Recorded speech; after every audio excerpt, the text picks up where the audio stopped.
En menos de 48 horas, 3 batallones enteros de soldados alemanes fueron diezmados en el perímetro de Saint-Dié-de-Vosges. No por artillería, no por bombarderos aliados, sino por hombres con fusiles semiautomáticos que los jóvenes reclutas de la Wehrmacht llamaban de Toy Gun, arma de juguete. 342 soldados muertos, 497 heridos, y aún así, ninguna bala pasó por un tanque, ninguna explosión abrió un agujero en el suelo. Lo que los alemanes no sabían era que estaban enfrentando no solamente un arma diferente, sino la materialización de la industria americana en forma de acero y pólvora.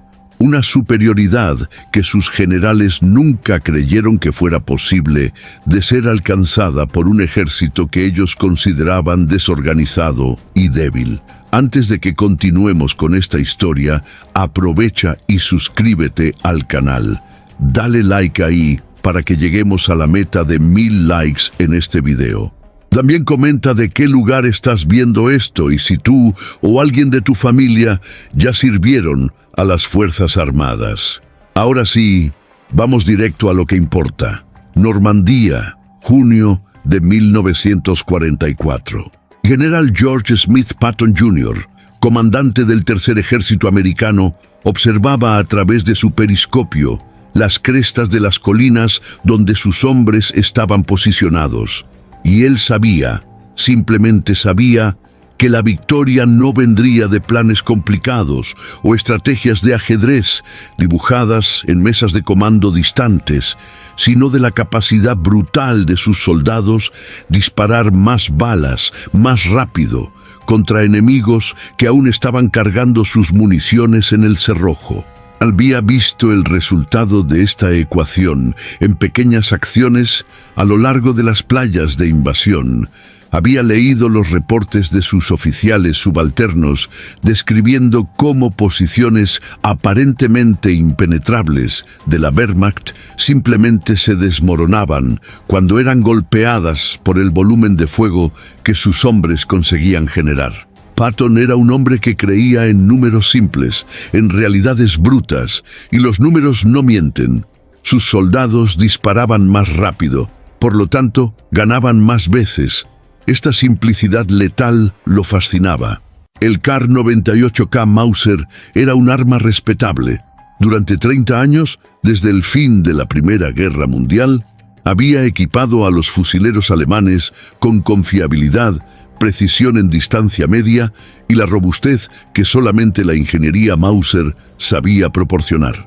Sus cerrojos se movían como un mecanismo de reloj suizo, cada movimiento exigiendo que el soldado levantara la mano derecha, jalara hacia atrás el cerrojo de latón, lo empujara hacia abajo con fuerza específica para no dañar el mecanismo, abriera la recámara, extrajera manualmente la munición vacía o el cargador de 5 cartuchos si aún estaba ahí. Insertara un nuevo cargador con cuidado para no forzar el posicionamiento, cerrara el cerrojo nuevamente con un movimiento circular preciso que tenía que ser ejecutado exactamente de la manera correcta o el mecanismo se trabaría. Un soldado bien entrenado conseguía disparar tal vez 15 tiros por minuto si concentraba su fuerza bruta solamente en esa tarea repetitiva, sus dedos moviéndose con la precisión de un cirujano de guerra, su cuerpo entero moviéndose solamente lo suficiente para reposicionar el fusil para el siguiente tiro. 15. Ese era el número mágico, la velocidad de fuego de una máquina de guerra que había conquistado toda Europa, que había destruido Polonia en semanas, que había humillado a Francia en 6 semanas de combate, que había conducido campañas a lo largo de millones de kilómetros de estepa rusa. Los alemanes lo sabían. Los generales alemanes, educados en academias militares que se remontaban al siglo XIX, lo sabían profundamente.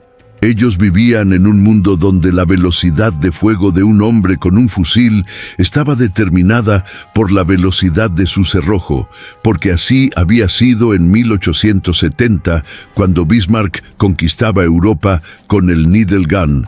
Así había sido en 1914, cuando el ejército alemán entraba en la Primera Guerra Mundial, con ese mismo Mauser, prácticamente sin cambios. Y así había sido en 1939, cuando los Panzers comenzaban su invasión de Polonia. La doctrina militar europea no había cambiado fundamentalmente desde que la pólvora fue inventada, porque en realidad no tenía razón para cambiar. Toda arma funcionaba básicamente de la misma manera. Todos los ejércitos operaban con la misma limitación absoluta. Un soldado, un cerrojo, 15 disparos por minuto. Esa era la ley inalterable de la guerra de infantería. Esa ley había funcionado para Napoleón cuando marchaba a través de Europa con su gran armée. Había funcionado para Bismarck cuando unificaba a Alemania a través de sangre y hierro. Había funcionado para el Kaiser en 1914, al menos hasta que las trincheras se convirtieron en un callejón sin salida.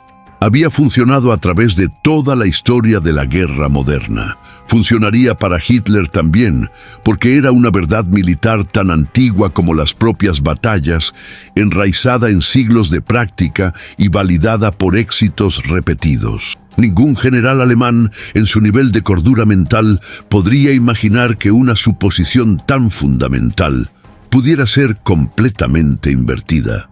Entonces llegó el verano de 1944 y los alemanes encontraron algo que sus planificadores estratégicos jamás habían considerado seriamente en sus simulaciones de guerra, en sus documentos de estrategia, en sus reuniones en el Oberkommando der Wehrmacht. Los soldados americanos disparaban de nuevo, disparaban otra vez.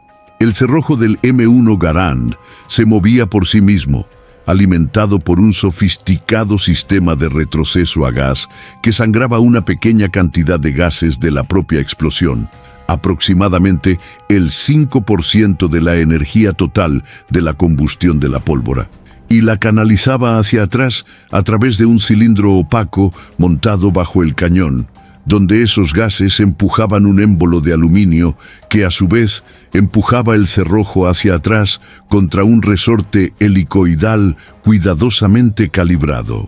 Todo esto sucedía en menos de una décima de segundo.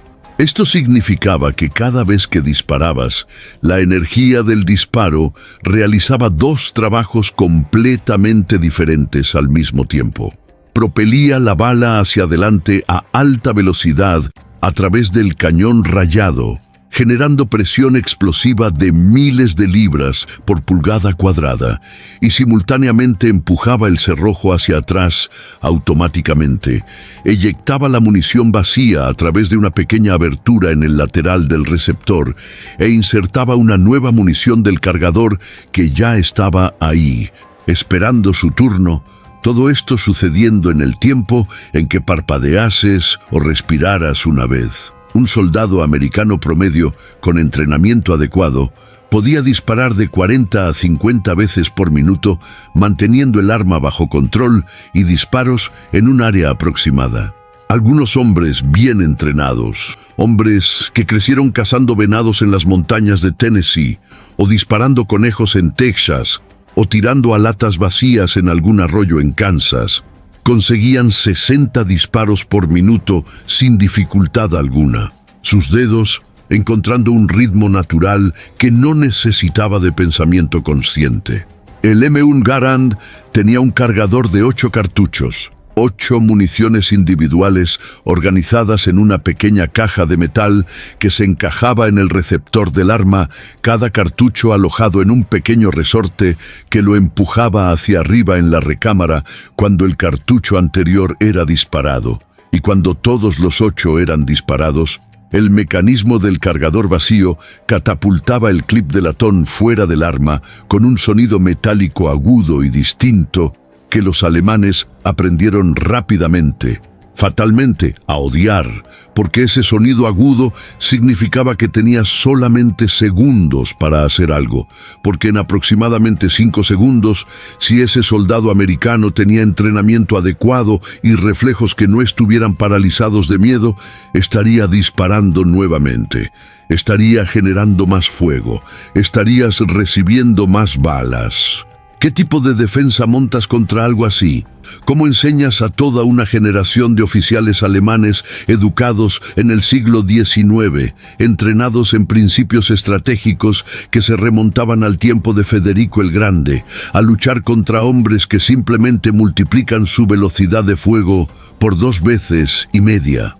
¿Cómo adaptas una doctrina militar que asume que ambos lados tienen capacidades similares, que presume paridad de fuego, que basa sus cálculos en números conocidos y constantes, cuando de repente la suposición fundamental se desmorona y los números simplemente no funcionan más? Los comandantes alemanes en campo comenzaron a enviar reportes a Berlín describiendo soldados americanos como poseedores de poder de fuego deshumano, usando lenguaje que sugería que tal vez esos hombres no fueran completamente humanos, que tal vez tuvieran acceso a alguna tecnología que trascendiera el entendimiento normal de guerra, y sugiriendo que tal vez, solamente tal vez, dicho delicadamente, de forma a no ofender a nadie en posiciones de poder, la Wehrmacht estaba enfrentando algo más allá de la capacidad de su infantería para responder de forma adecuada o táctica. Los reportes fueron cuidadosamente empacados en lenguaje militarmente apropiado. Los reportes fueron reenviados al comando superior. Berlín recibió esos reportes e, en gran medida, los ignoró. Berlín tenía problemas más urgentes. La Luftwaffe estaba siendo despedazada en el aire en campañas de bombardeo que hacían que el propio acto de estar en un avión fuera una sentencia de muerte. Rusia estaba avanzando en el este en una marea humana que parecía imparable. La producción de armas estaba haciéndose cada vez más difícil por bombardeos aliados a las fábricas y la propaganda interna no podía admitir que la superioridad técnica alemana, esa ventaja que había sido central para toda la ideología nazi, había simplemente dejado de existir, se había evaporado, desaparecido como humo. La historia del M1 Garand comenzó mucho antes de la guerra, en 1936, en un edificio sin nombre especial en Springfield, Massachusetts, donde un inventor llamado John Cantius Garand, un franco-canadiense que había aprendido a trabajar con metales desde la infancia, observando a su padre en un taller de trabajo con latón, había pasado los últimos 8 años perfeccionando y refinando un diseño que los militares americanos rechazaban consistentemente, aparentemente e indefinidamente. Los militares americanos ya tenían el Springfield M1903, un fusil de cerrojo que funcionaba lo suficientemente bien, que había matado soldados alemanes adecuadamente en la Primera Guerra Mundial, que era conocido, que era cómodo, que no requería cambios de doctrina o reentrenamiento en masa de oficiales. El M1903 era bueno, era confiable, era lo que los americanos conocían y en lo que confiaban. ¿Por qué arriesgar un cambio fundamental? John Garand no era americano de nacimiento y su insistencia en que existía una manera mejor, más rápida, más eficiente de equipar a un soldado con un fusil fue ignorada durante años, década tras década, porque en un ejército liderado por oficiales que pensaban que la velocidad de fuego no importaba tanto como la precisión de disparo, ¿cuál era el punto práctico de inventar un arma que disparara más rápido? ¿Para qué? El entrenamiento militar de la época asumía que cada disparo debería contar, que la precisión era virtud suprema, que un soldado bien entrenado podía hacer más con cada cartucho a través de mejor puntería que cualquier máquina podría hacer a través de volumen puro. Esa era una creencia que venía de la era napoleónica y se había vuelto prácticamente dogma religioso en las academias militares americanas. Pero entonces llegó un joven general llamado Douglas MacArthur, hombre de visión política compleja, con sus propias ambiciones y su propia visión de cómo debería ser peleada la guerra moderna, que no estaba dispuesto a aceptar el pensamiento convencional, el status quo, la inercia institucional, y ordenó que el Departamento de Guerra probara más profundamente, más extensivamente, el diseño de Garand. Las pruebas comenzaron en 1929, pequeñas, limitadas, enfocadas en un solo aspecto del diseño. Comenzaron de nuevo en 1930 con más atención al sistema de retroceso a gas que Garand había desarrollado. Comenzaron de nuevo en 1931 con pruebas de confiabilidad en condiciones adversas, con arena, con lodo, con temperaturas extremas. Cada vez más cerca de la aceptación, cada iteración refinando el diseño, cada día mostrando que sí, este arma podría ser viable, podría funcionar, podría ser confiable, podría ser producida en escala. En 1936, el ejército finalmente decidió, formalmente, oficialmente, el M1 Garand sería el nuevo fusil estándar de la infantería americana, reemplazando al M1903, que había servido bien, pero cuyo tiempo había llegado a su fin. Esto no fue una decisión basada en tecnología superior reconocida universalmente. Fue una decisión tomada porque un general estaba dispuesto a desafiar el dogma establecido, porque un inventor franco-canadiense había rechazado aceptar rechazo repetido, porque en algún lugar del sistema había espacio para cambio. Nadie en ese entonces comprendía completamente que esa decisión, tomada de forma casi silenciosa, casi sin fanfarria, en salas de conferencias militares donde nadie creía que la historia estaba siendo hecha, cambiaría todo. Nadie comprendía que ese pequeño fusil de cargador de 8 cartuchos, que pesaba aproximadamente 4,5 kilos, que tenía 43 centímetros de cañón rayado, que estaba alimentado por tecnología de punta de retroceso a gas, que sus diseñadores apenas conseguían explicar completamente cómo funcionaba en nivel fundamental. Nadie comprendía que ese objeto se convertiría no solamente en un arma, sino en un giro estratégico en un continente entero. Lo que pasó después fue lo que solamente América podía hacer en ese momento histórico, producción en masa en escala que el mundo nunca había visto antes. La Springfield Armory, localizada en la pequeña ciudad de Springfield, Massachusetts, una fábrica que había existido desde 1777 y había equipado al ejército americano en todas sus guerras, comenzó a expandirse de forma agresiva.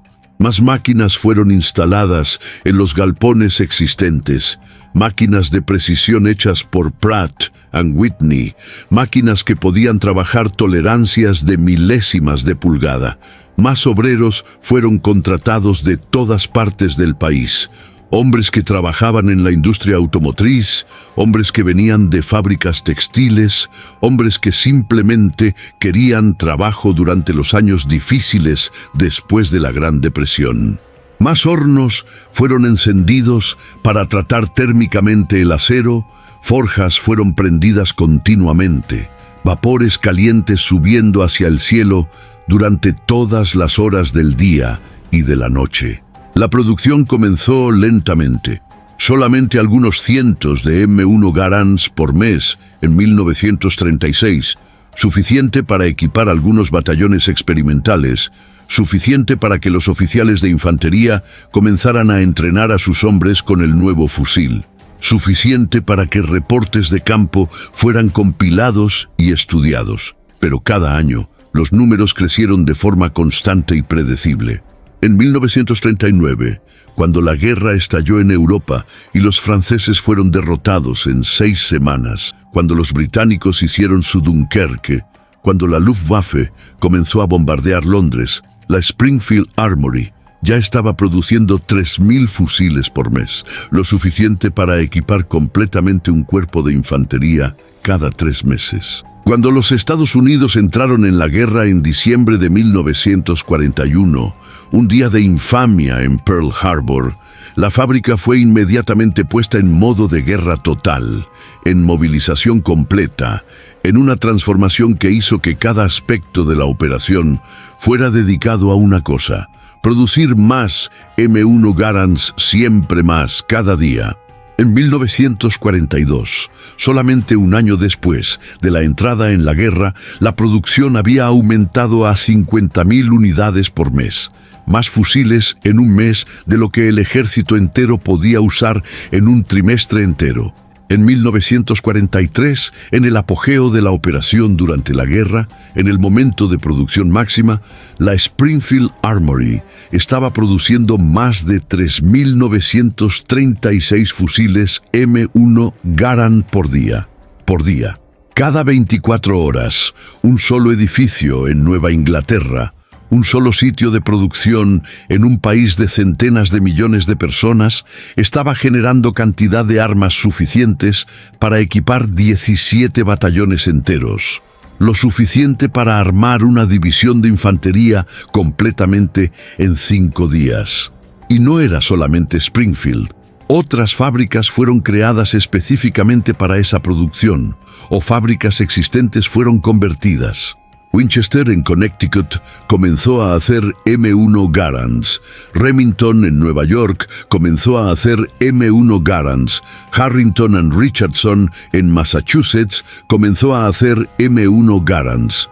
Cada una de esas fábricas fue puesta bajo contrato directo con el Departamento de Guerra, y cada una tenía metas de producción que aumentaban cada trimestre. La demanda era insaciable. Los generales americanos querían equipar cada soldado con un M1 Garand. Querían enviar fusiles a los británicos. Querían tener suficientes fusiles en depósitos para reemplazar aquellos que eran dañados en combate. Para el fin de la guerra en 1945, cuando los alemanes se rindieron incondicionalmente y cuando una semana después Japón también cayó, casi 5.400.000 unidades, 5.400.000 del M1 Garand habían sido producidas. 5 millones. Comparar esto con la producción alemana es como comparar el océano Atlántico con una taza de agua, como comparar el volumen de una montaña con un grano de arena. Los alemanes produjeron aproximadamente 402.000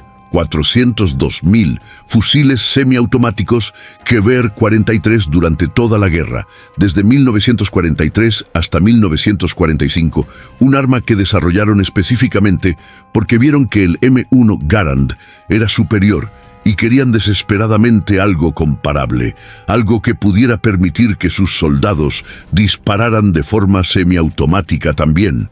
402.000 en 2 años y medio de producción.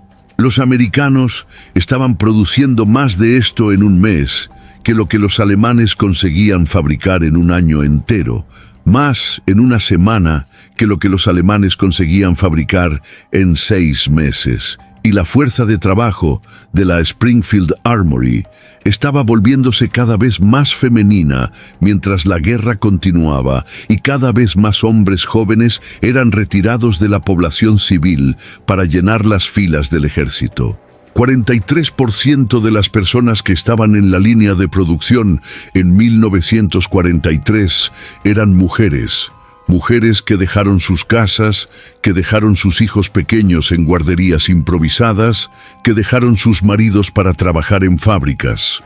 Esas mujeres estaban ahí, sus dedos manicurados transformados en herramientas de precisión, sus dedos moviéndose a través de máquinas complejas que habrían parecido incomprensible para una generación anterior, sus ojos verificando tolerancias microscópicas de milésimas de pulgada entre partes que tenían que encajar perfectamente o el arma no funcionaría.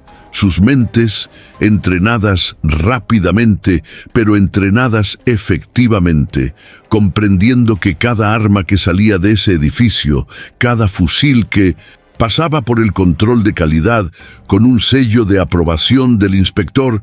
Era la diferencia entre un soldado que vivía y un soldado que moría en algún lugar en Europa o en el Pacífico, posiblemente un soldado que ella conocía, un vecino, un primo distante, alguien de su comunidad.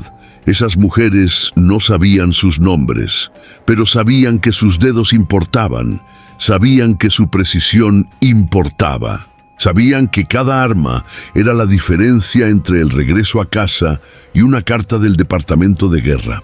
Lo que nadie comprendía completamente, ni siquiera los estrategas militares americanos en su más alto nivel, sentados en mesas de conferencias en Washington, D.C., era que esa ventaja de producción representaba no solamente una cuestión de cantidad bruta, no solamente números mayores de fusiles siendo producidos, sino una reescritura fundamental de la naturaleza de la guerra de infantería, una transformación de las tácticas, una alteración de la ecuación matemática que había permanecido esencialmente constante desde la invención de la pólvora. Porque cuando multiplicas la capacidad de disparo de cada soldado por 2,5, por 3, por 4 veces, no estás solamente haciendo que tus soldados sean individualmente más poderosos en un sentido táctico inmediato.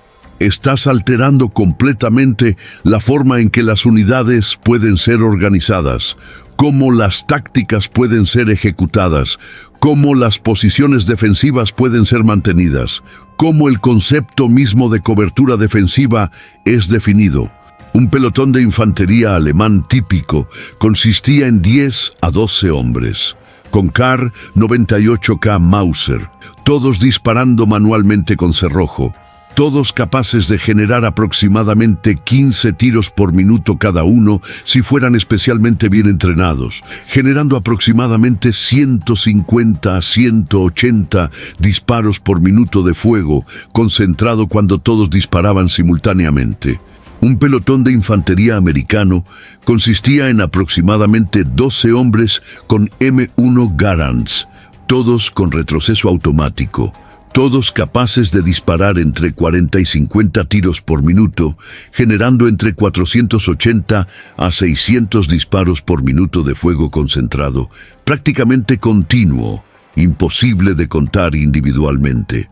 La superioridad de fuego era entre 3 y 4 veces mayor. 3 a 4 veces. Déjalo absorber completamente por un momento.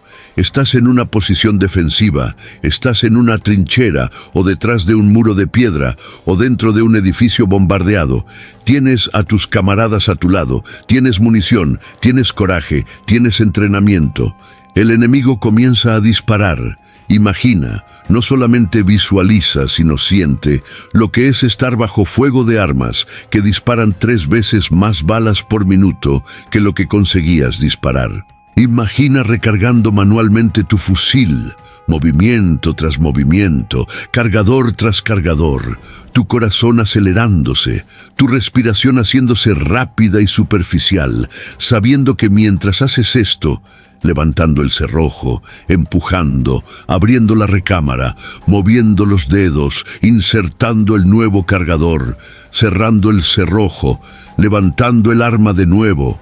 Decenas de balas están pasando por tu cabeza a alta velocidad, oscuridad zumbando en el aire a tu alrededor, ricochetes en piedra pasándolo suficientemente cerca como para sentir el aire dividirse.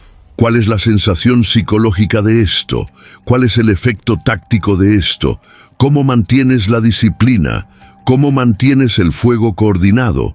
¿Cómo ejecutas una retirada táctica bien ordenada cuando estás siendo despedazado por fuego superior que no disminuye, que no para, que es prácticamente incesante? ¿Cómo mantienes la moral de tu tropa cuando ellos sienten? No creen intelectualmente, sino sienten con sus propios oídos a través del zumbido de las balas en el aire, ven con sus propios ojos a través del polvo y del humo las posiciones siendo explotadas, que están siendo despedazados por una superioridad técnica que no pueden contraponer, que no pueden contornear, que no pueden resolver a través de coraje o voluntad individual. Los despachos alemanes y reportes de batalla comenzaron a mencionar esto en 1944, tímida, cautelosamente, como si admitir verbalmente el problema pudiera hacer que desapareciera o pudiera resultar en represalias políticas del liderazgo nazi. Los americanos tienen poder de fuego superior en contactos de infantería, decía un reporte del Comando Supremo alemán. Los fusiles semiautomáticos americanos permiten una cadencia de tiro mucho mayor que nuestras armas de cerrojo, lo que hace la defensa más difícil, decía otro ponderando sobre las implicaciones. Se recomienda concentración aumentada de ametralladoras y ametralladores en posiciones defensivas para compensar la inferioridad de fuego de infantería, sugería un tercero con una claridad mortal. Pero, ¿qué hacer con respecto a esto? No puedes cambiar el hecho de que América tenía fábricas y tú no tenías suficiente. No puedes cambiar el hecho de que tus ingenieros habían creado esa máquina de fuego. Y sí, era una máquina, tan precisamente hecha y tan sistemáticamente generada como cualquier otra máquina producida en masa, que cambiaba las reglas, que alteraba los presupuestos, que hacía obsoletos todos los principios de defensa en los que habías basado tu doctrina. No puedes hacer que tus soldados disparen más rápido simplemente deseándolo. No puedes alterar leyes de la física o de la ingeniería a través de voluntad de comando. Entonces, ¿qué haces? Te adaptas o intentas adaptarte de cualquier manera. Comienzas a usar más ametralladoras, muchas más ametralladoras, en el frente de tus líneas defensivas para cubrir tus posiciones de infantería, porque al menos una ametralladora MG-42 alemana podía disparar 800 a 1000 tiros por minuto y tal vez consiguiera equilibrar las cosas. Tal vez consiguiera crear un volumen de fuego que pudiera suprimir el ataque americano el tiempo suficiente. Comienzas a agrupar tus soldados más densamente en posiciones defensivas porque necesitas concentrar cada disparo contado, porque no puedes permitirte desperdiciar nada. Comienzas a enviar grupos de combate mucho mayores para contraataques porque sabes que la aritmética exige superioridad local aplastante y aún así esto puede no ser suficiente. Comienzas a dejar que tus hombres tengan miedo porque saben que están en desventaja fundamental, no por falta de coraje o por deficiencia de entrenamiento, sino por deficiencia de tecnología. Y ese miedo cuesta vidas tanto como las balas, porque hombres asustados no piensan claramente, no ejecutan maniobras complejas, no mantienen el fuego disciplinado. El miedo es contagioso. El miedo es viral. El miedo se expande a través de las filas como gas venenoso.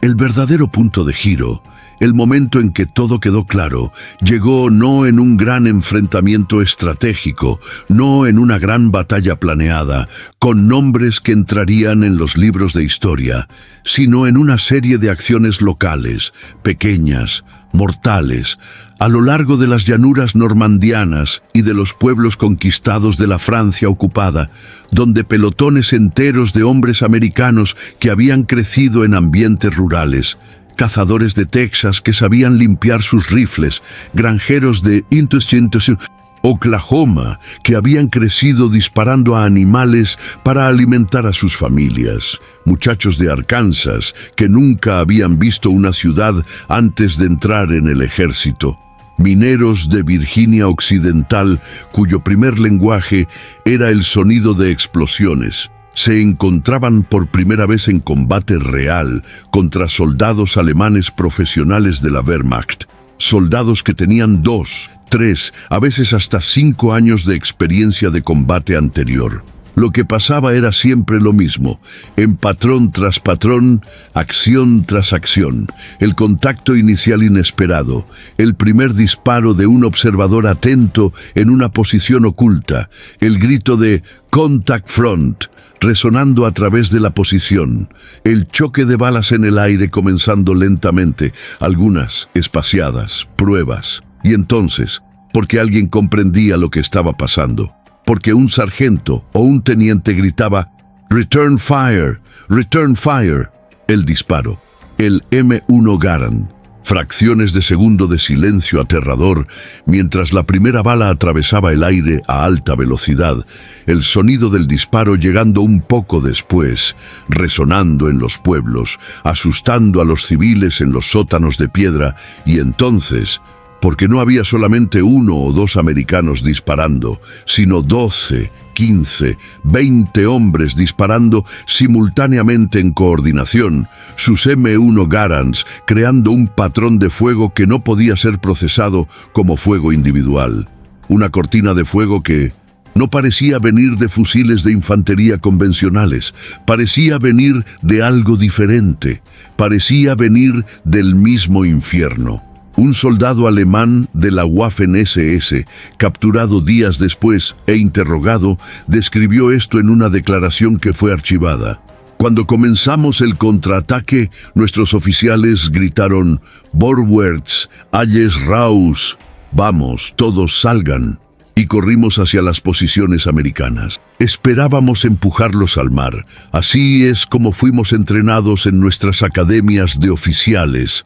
Así es como el Feldmarschall Rommel, el zorro del desierto, nos había enseñado a pensar. Sabíamos que los americanos eran valientes pero desorganizados.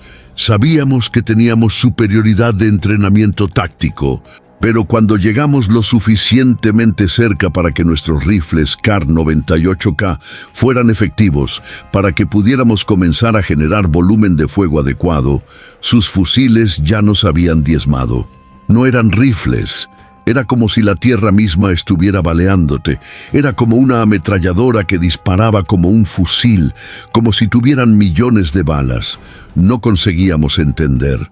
Mitad de mi escuadrón fue muerta antes de conseguir disparar una vuelta efectiva, antes de conseguir hacer que nuestros cerrojos funcionaran más de una vez.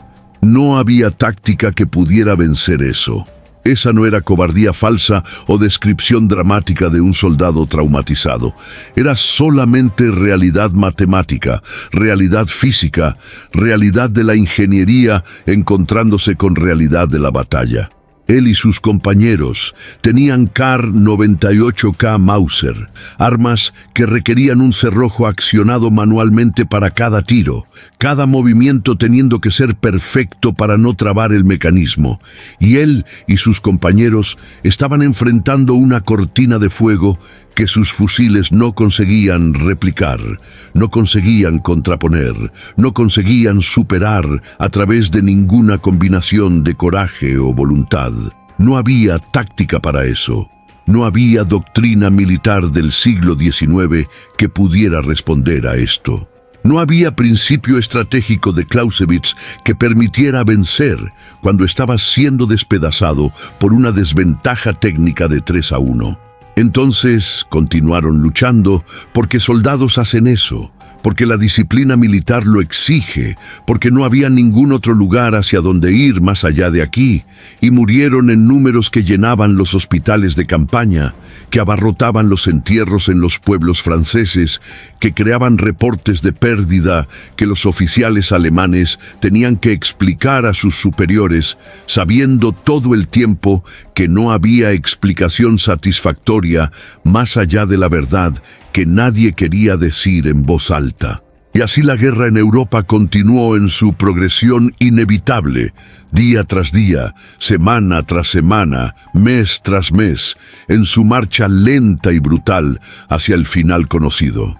Los americanos avanzaron no porque fueran tácticamente brillantes en toda ocasión. De hecho, hubo muchos momentos donde la táctica americana fue mediocre, improbable o incluso francamente mala, con generales cometiendo errores básicos de coordinación, con pelotones siendo enviados en direcciones equivocadas, con movimientos siendo mal planeados y peor aún ejecutados. Los británicos, con su larga tradición de guerra que se remontaba a los siglos medievales, frecuentemente demostraban más sofisticación en las operaciones combinadas, mejor apreciación del terreno, comprensión más intuitiva de cómo usar la topografía para compensar deficiencias de fuego. Los canadienses eran aún mejores, soldados disciplinados que entendían la diferencia entre coraje estúpido y coraje calculado. Los alemanes, incluso en 1944 y 1945, incluso cuando la derrota era inminente, frecuentemente demostraban mejor apreciación del terreno y mejor ejecución de contraataques localizados, movimientos defensivos que mostraban el espíritu inventivo de oficiales de campo que tenían pocos recursos pero mucha creatividad. Pero el avance aliado, especialmente el avance americano, fue inevitable porque la matemática estaba contra los alemanes, porque la física estaba contra los alemanes, porque la industria estaba contra los alemanes. Cada batería de artillería alemana que fuera disparada podría ser neutralizada por artillería americana aún superior en número y en volumen de fuego. Cada posición defensiva que fuera construida con cuidado y precisión podría ser penetrada. Porque los americanos tenían, no solamente en cantidad bruta de fusiles producidos, sino en calidad fundamental y en capacidad práctica de cada soldado individual. Poder de fuego superior en infantería. La tecnología no gana guerra sola. Nadie lo niega. Nadie niega que el factor humano es importante, que el liderazgo es importante, que la estrategia es importante. Pero la tecnología gana batallas. La tecnología cambia el resultado de encuentros individuales. Y cuando ganas suficientemente muchas batallas, cuando ganas lo suficiente de esos encuentros individuales, ganas la guerra. Para finales de 1944, cuando los americanos se aproximaban a Alemania propiamente dicha, cuando los rusos habían atravesado Polonia y estaban en Prusia Oriental, cuando no había duda residual sobre cuál era el resultado final, la Wehrmacht lo sabía profundamente, no intelectualmente sino visceralmente, a través de las pérdidas, a través de los hombres que no retornaban, a través de los reportes de batalla que hablaban de retiradas sucesivas, de posiciones que no podían ser mantenidas, de mortalidad que no podía ser replicada. Podían verlo en los números de sus pérdidas reportadas mensualmente. Podían leerlo en los reportes de sus sobrevivientes. Hombres que habían visto a sus compañeros caer, que tenían sangre alemana en su uniforme, que tenían preguntas sobre por qué aún estaban luchando cuando todo parecía perdido. Podían sentirlo en el aire cuando despertaban por la mañana, que algo fundamental había cambiado en la naturaleza del conflicto, que el Blitzkrieg de 1940 había sido reemplazado por una guerra de desgaste que no podían ganar, y no había nada que pudieran hacer para revertir ese cambio, nada que pudieran inventar a tiempo, nada que pudieran producir en cantidad suficiente. Sus ingenieros no conseguían dibujar un arma mejor lo suficientemente rápido. Tenían proyectos en etapa avanzada para fusiles aún más avanzados, pero estos nunca entraron en producción en número significativo antes del colapso final. Sus fábricas no conseguían producir suficiente de ella incluso si pudieran dibujarla, porque las fábricas estaban siendo bombardeadas, porque los materiales brutos se volvieron cada vez más escasos, porque el trabajo estaba siendo desviado para otros proyectos de armas considerados más críticos. Sus hombres no conseguían ser entrenados en tiempo suficiente para vencer una desventaja tecnológica tan fundamental, porque no había tiempo para entrenamiento cuando todos estaban siendo usados en combate continuo. Entonces continuaron luchando, porque soldados hacen eso, porque la disciplina militar de los alemanes era legendaria, porque algunos hombres creían hasta el final, porque no había alternativa ofrecida a soldados individuales más allá de continuar o morir. Continuaron muriendo. General George Smith Patton Jr. sabía todo eso, o al menos lo comprendía instintivamente de una manera que trascendía números y estadísticas. Patton no era un hombre que necesitara ser convencido por estadísticas detalladas o reportes estratégicos largos. Veía la guerra en el nivel donde los proyectiles realmente se movían en el aire, donde los hombres realmente caían, donde las decisiones hechas en oficinas cómodas en Washington, D.C., se traducían en cuerpos que necesitaban ser cargados del lodo y enterrados en campos franceses. Patton había visto el M1 Garand en acción cuando sus elementos de vanguardia enfrentaron por primera vez a los alemanes en combate cercano en Normandía, y había comprendido en segundos lo que le llevaría meses al alto comando alemán admitir reluctantemente, con el lenguaje más vago y desesperado posible: este era el mejor fusil infantil del mundo en ese momento en la historia de la guerra, el mejor que había sido creado, el mejor que había sido producido en masa. Patton, en su característica falta de diplomacia, su tendencia de decir aquello que otras personas solamente pensaban, describió el M1 Garand como el mayor instrumento de batalla jamás concebido. Ese no era el lenguaje típico de un general americano de alto escalón, que tendía a ser circunspecto y medido en sus apreciaciones de equipo militar, que usaba palabras cuidadosas en presencia de reporteros que pensaban en legado. Pero Patton nunca fue típico. Patton tenía una cicatriz en la cara, tenía una reputación de excentricidad, tenía discursos que frecuentemente ofendían a las personas en posiciones de poder. Era un hombre que entendía que la guerra era una cuestión de simplicidad brutal. Tenías hombres, tenías armas, tenías suministros, tenías movilidad, ponías esos elementos en contacto con el enemigo y veías quién sobrevivía. Fórmula simple, nada de complejidad, nada de ambigüedad. Y cuando tenías hombres con M1 Garands bajo tu comando, hombres que eran rápidos, hombres que eran agresivos, hombres que querían avanzar, sobrevivía más de tus propios hombres. Se perdía más del enemigo, por lo tanto, ganaba más veces. Por eso continuaba empujando a sus soldados hacia adelante, a veces demasiado rápido, a veces creando líneas de suministro expuestas, a veces tomando riesgos que sus oficiales superiores, cautelosos, encontraban irresponsables, no porque creyera en flancos bonitos o maniobras elegantes basadas en principios estratégicos antiguos, sino porque tenía fe bruta en la realidad matemática de su equipo, en la realidad del fuego superior. Sus hombres dispararían más balas. Por lo tanto, el enemigo moriría más, por lo tanto ganaría. Esa lógica bruta, casi infantil en su simplicidad, había funcionado en tanques en la Primera Guerra Mundial, cuando Patton era un joven oficial entusiasta, y funcionaría ahora con infantería armada, con la mejor tecnología disponible en ese momento. Patton creía en poder de fuego, creía en movimiento rápido, creía en no darle al enemigo tiempo para respirar, tiempo para reorganizarse, tiempo para establecer posiciones defensivas adecuadas. Ataque, más ataque, movimiento continuo, presión continua.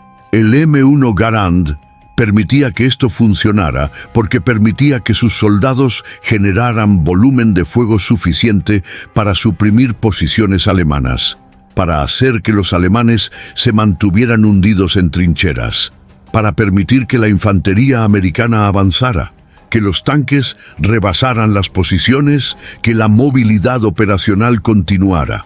Los alemanes se rieron del M1 Garand cuando lo encontraron por primera vez, cuando los primeros reportes comenzaron a llegar de unidades de vanguardia describiendo el fusil americano. Había reportes confirmados de soldados de la Wehrmacht, de veteranos que habían visto muchas cosas y eran difíciles de impresionar, compartiendo noticias sobre la pistola de juguete americana, el juguete de guerra americano, como si los americanos tuvieran la audacia absurda de traer un arma de juguete a una guerra de verdad, como si hubieran construido sus estrategias sobre algo que no era serio. Las bromas eran compartidas en los medios de comunicación alemanes, en los boletines informativos del ejército, en conversaciones entre oficiales que pensaban que había algo fundamentalmente errado con un fusil que se cargaba a sí mismo. Algo que violaba los principios de ingeniería que ellos comprendían, algo que parecía excesivamente complejo, excesivamente dependiente de pequeñas piezas de precisión que podrían romperse. Los alemanes confiaban en ingeniería simple, en mecanismos que podían ser comprendidos, en sistemas que no dependían de tolerancias microscópicas. Esas risas superiores, esas risas que resonaban a través de una institución militar que creía en su propia superioridad técnica, cesaron rápidamente, casi abruptamente, cuando el primer contacto efectivo sucedió y ese arma de juguete comenzó a generar volumen de fuego que ningún arma que los alemanes tenían podía igualar. Volumen de fuego que definía las realidades de la batalla. Los reportes de soldados alemanes capturados en el período inmediatamente después del desembarque de Normandía, hombres que habían visto a sus compañeros caer, que habían presenciado el poder del arma personalmente, muestran un cambio palpable en el tono del lenguaje, de desprecio a desesperación absoluta, de risa a silencio aterrado. Un joven soldado de la Waffen-SS, capturado cerca de Villedieu-les-Bailleul, un muchacho de 17 años que había sido reclutado meses antes, describió en interrogatorio: "Cuando comenzamos el contraataque, nuestros oficiales gritaron Vorwärts y corrimos hacia las posiciones americanas. Esperábamos empujarlos al mar. Así es como fuimos entrenados, así es como el general Rommel nos había enseñado a pensar. Pero cuando llegamos lo suficientemente cerca para que nuestros rifles fueran efectivos, para que pudiéramos comenzar a disparar de forma adecuada, sus fusiles ya nos habían diezmado. No eran rifles, era una ametralladora que disparaba como un fusil. No conseguíamos entender. Mitad de mi escuadrón fue muerta antes de conseguir disparar una vuelta efectiva". Esa no era la descripción de un cobarde. Ese era un muchacho que había visto muerte real, que había visto a sus compañeros caer, que estaba intentando explicar algo que trascendía su capacidad de comprensión. Esa frase: "no eran rifles, era una ametralladora que disparaba como un fusil", capturaba la esencia de la revolución táctica que había ocurrido. Los americanos habían transformado el fusil individual en algo que funcionaba como una ametralladora, pero mantenía la movilidad y flexibilidad de un fusil. Habían democratizado el poder de fuego en nivel de infantería. Habían multiplicado la letalidad de cada soldado, y el efecto psicológico de esto no podía ser subestimado o ignorado. Y así la guerra continuó en su progresión fría, matemática, inevitable. Los números comenzaron a aparecer consistentemente en los reportes de batalla a lo largo de 1944 y continuaron a principios de 1945, cada mes proporcionando más evidencia. La tasa de bajas de las tropas alemanas enfrentando unidades americanas bien entrenadas y bien equipadas había aumentado significativamente cuando se comparó con las mismas unidades alemanas enfrentando británicos o canadienses que frecuentemente tenían mejor entrenamiento táctico, mejor apreciación de coordinación combinada, pero muchas veces tenían poder de fuego inferior en ciertos sectores del frente. Los datos eran claros, los números no mienten.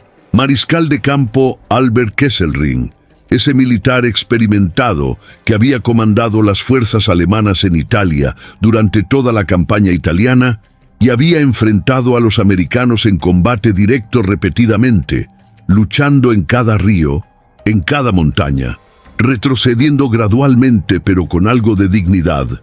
Escribió después del fin de la guerra, cuando estaba en cautiverio aliado, sus palabras siendo transcritas por soldados americanos que entendían el valor del reporte de un enemigo respetado.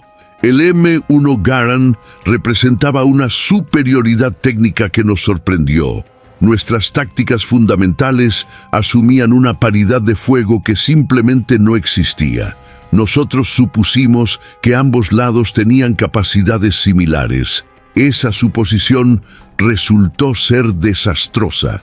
General Hasso von Manteuffel, ese comandante operacional que había liderado los ataques alemanes sorpresa en la batalla de las Ardenas en diciembre de 1944, la última gran ofensiva alemana en la guerra europea, describió en entrevista posguerra, realizada en 1946, sus observaciones sobre el combate contra los americanos. Cuando enfrentamos a los americanos con su poder de fuego superior, especialmente con el M1 Garand, los resultados eran predecibles con una precisión casi matemática.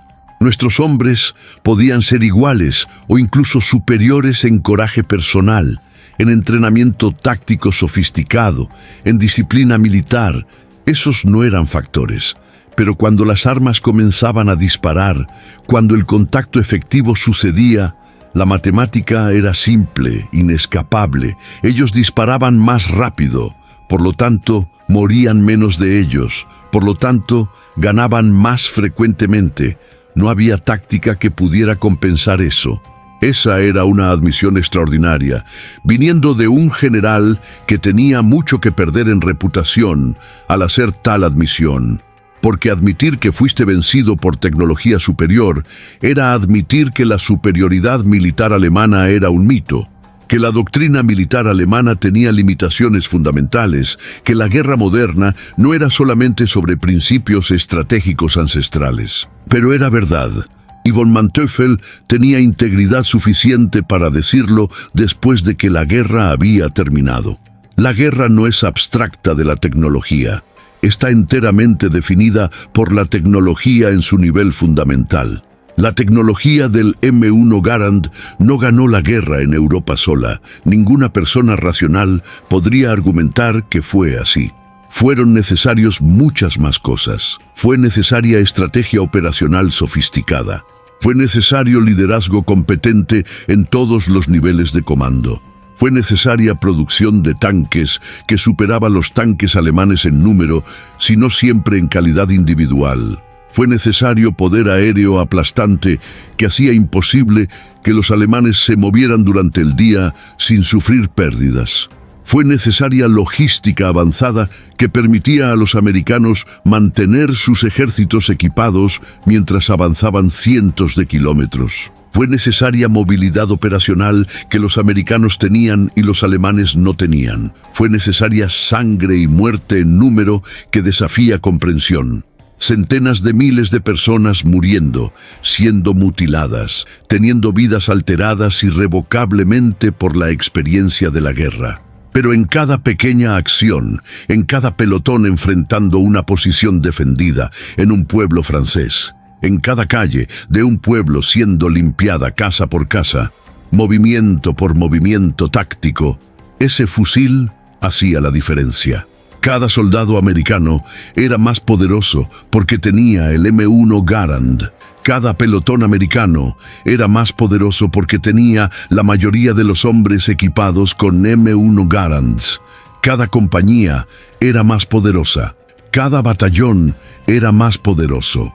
Y cuando multiplicas una pequeña ventaja táctica individual por millones de encuentros individuales a lo largo de 5 años de guerra, a lo largo de toda una campaña a través de 2 continentes, esa pequeña ventaja se vuelve una ventaja decisiva, una ventaja que se acumula, una ventaja que no puede ser ignorada o rebasada. Ningún esquema táctico complejo puede ganar una ventaja tan fundamental. Ningún contraataque bien planeado puede compensar completamente una deficiencia tan grande.